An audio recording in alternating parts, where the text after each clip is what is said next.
everyone, Dave here with some thoughts on another knife for you guys tonight. Tonight we're going to take a look at the Emerson Commander. The Commander is one of Mr. Emerson's older productions. It's been around for a long time. And you know what? I don't know why I haven't picked one up sooner, and I'm sort of kicking myself for not having done so, especially being aware of it and, you know, having seen it so often and knowing of its history. You know what? But a while ago, recently, I just decided, you know what, let's get one. So I did, and have been absolutely thrilled with it. The Commander has its own special history. It sort of evolves out of the CQC8, and we'll get into that in a little bit. But just an overall sampling of the knife. Typical Emerson construction, 154 cm blade. It is a much wider blade than typical Emerson production knives, and you could just see by the design that sweeping recurve and huge belly up front. We'll get more into that in a little bit, but it is just a beast of a knife, just phenomenal. Those G10 scales, dual titanium liner lock and liner, and Emerson clip. Okay, going back into it, the Commander design, from my understanding and from what I know, sort of evolved out of the CQC8. Again, its history goes back to its use and commissioned by and for the Navy SEALs, Navy Special Forces, and has seen use there. It's back around 1998 or so. You guys can take a look up the history there. But fabulous construction. And essentially, they were familiar with the CQC8 and its potential, and essentially wanted something a bit more aggressive. And the Commander, from my understanding as well, is where the Wave sort of evolved out of. Its origins as a blade catch basically became the Wave feature. So let's take a look. That handle design that I was talking about, very reminiscent. Okay, you could see here this nice sweep in the back. The curvature and the ergonomics on the inner side provide that nice deep grip. Same finger choil, a little bit different in the design, but same functional purpose. Okay, that sweeping ramp with the Wave feature, just awesome. Same sort of, you could see what's going on there. The handle ergonomics, very similar. Now the blade is going to be drastically different. As you can see here, and if I sort of do the overlay, it is a much wider blade. You know, it's not just an optical illusion. It eclipses, it's a bit wider, I would say maybe 1/4 of an inch so at its widest part, than the CQC8. And really, it is just a phenomenal slicer. This deep recurve, let's get into that now. You can see here, same chisel grind, or what the conventional V grind on the blade. Very deep sweeping belly and recurve. Now, it makes an awesome slicer. And just to show you guys sort of the ideas behind a recurve, if you're not familiar with it, but the difference between a recurve and a regular radius blade, essentially, for a normal knife, when it begins its cut, obviously the belly, just a piece of styrofoam here to sort of example, with a regular radius blade, when you begin the cut, right, for piercing type maneuver, once the point begins and the cut, it buries deeper into the knife that way, okay? If you were to strike it back here and pull forwards, obviously less cutting when you're doing a reverse cut.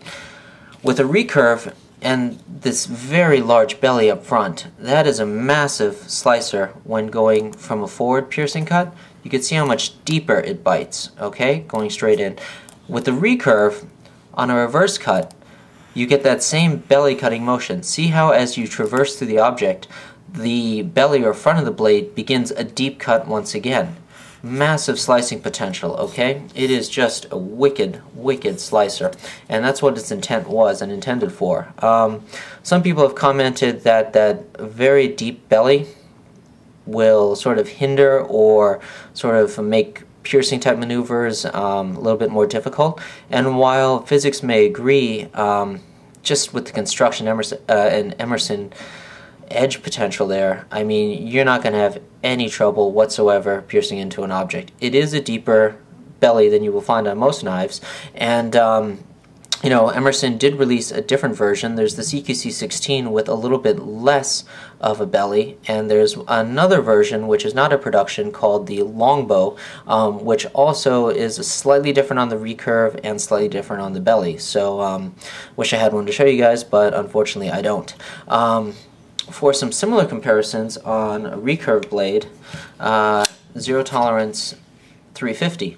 Also featuring a recurve blade, not quite as big a belly and not quite aggressive as a recurve, but I think it's a good comparison. You can sort of see the similarities there, what's going on. Just if you guys are more familiar with the 350 or have one in hand, you can sort of get a feel for what's going on. Now, as you may have also seen in the intro, I was lucky enough and sort of went on a binge and picked up a serrated version as well. Now, the Emerson serrations, just a little bit about that, I don't think I've spoken about them before in a vid, but they are just some wicked little biters, if you will. Emerson refers to this version, or this design, as dragon's teeth, and really, they do just bite. I was cleaning the knife the other day and just happened to brush my finger across there, not even, no force, nothing whatsoever, but it didn't just cut into me, it literally sliced off a piece of skin, and I didn't even, you don't even feel it, it's one of those things, but it just effortless. So as much as a slicer as it is, with those teeth on there, those serrations, it just becomes vicious, for lack of a better word. It'll go through anything. I don't have any doubts whatsoever. And I'm actually now a true believer in Emerson serrations. I have had them before and done some work with them, but once they bite you, you really get an appreciation for just how sharp they are. So something very cool there. Okay, some of you guys may have noticed the orange scales. Kind of hard not to, right? This was a release that Emerson just put out on the website, a Christmas edition, in which he offered a lot of the production models with various types of color G10, red, green, tan, camo. Not something you see very often from Mr. Emerson, and offered the Commander in these emergency orange stripes, orange scales rather, and I just had to go for it. I guess that was the catalyst that said, you know what, it's time, let's pick one up. And in the stonewash finish, which you guys know I'm a big fan of, how could I not? So, long story short, I am absolutely thrilled with it. I guess I was just overshadowed for so long by the CQC8 and just how awesome it was. I didn't really give much thought to the Commander, and you know what? I'm kind of kicking myself for that. Robbie G has a great video out there on the CQC15, the full size. I did a mini version, but he did the full size review, and I think that would be just another awesome potential. If you're looking for something as large as the Commander, you might want to look into the CQC15 as well with that Tonto edge, and also featuring that great recurve. It's another option. Between the 8, the Commander, and the 15, I'm sure you'll find some medium that will suit your purposes, your needs, your desires, whatever have you. So, long story short, it's just an incredibly awesome knife. Like I said, kicking myself for not having gotten one sooner.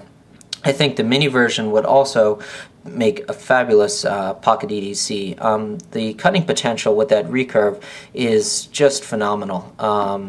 Once you start using it and getting a feel for it, it's really nice. I'll probably be talking about some more about the recurve features among some other knives in some later vids, but I just wanted to get this one out there and show you guys and talk a little bit about it. It is a fabulous knife. Definitely take a look at some of the readings available out there on the history of the Commander.